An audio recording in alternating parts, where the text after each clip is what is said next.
My dearest beloved, I hope this message finds you well. I've been doing well myself, for the most part, but I cannot wait until I finally get home and can hold you in my arms once more. This business trip has been extremely boring and tedious. It really has just been nothing but meeting after meeting, presentation after presentation. However, while I was out browsing the shops, I did find something for you that you might like. It's a snow globe for your collection. Honestly, I can't believe you actually collect those. I can't think of anyone else who does, but I found one I think would fit in perfectly with the others. It has a nice little cottage which is surrounded by a lovely garden near a small pond.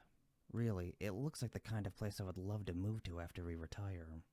Now, unfortunately, on to the bad news. It's looking like the trip will end up being longer than expected. Apparently there were some delays or whatever, but instead of canceling anything, they decided to reschedule and push it all back. I'm sorry to have to tell you like this. Ever since I left, not a single moment has passed in which you haven't been on my mind. I really miss you, and I wish time would go faster so I could finally return home and be with you once again. Do you remember when we first met at that party?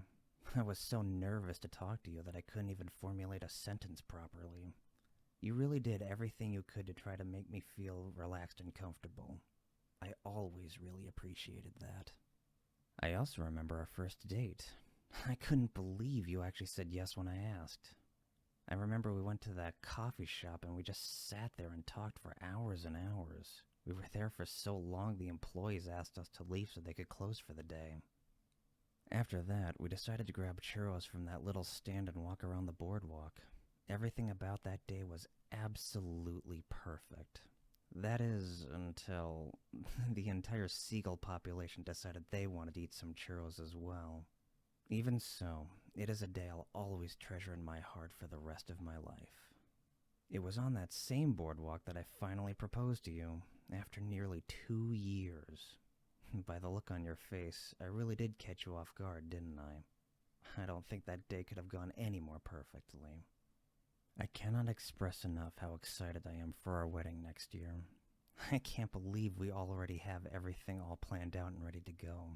I know your parents really wanted to go all out for it, but I'm happy we were able to talk them down to something quieter.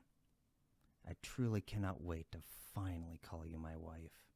Well, this message is starting to get a little long, so I'm going to leave it here.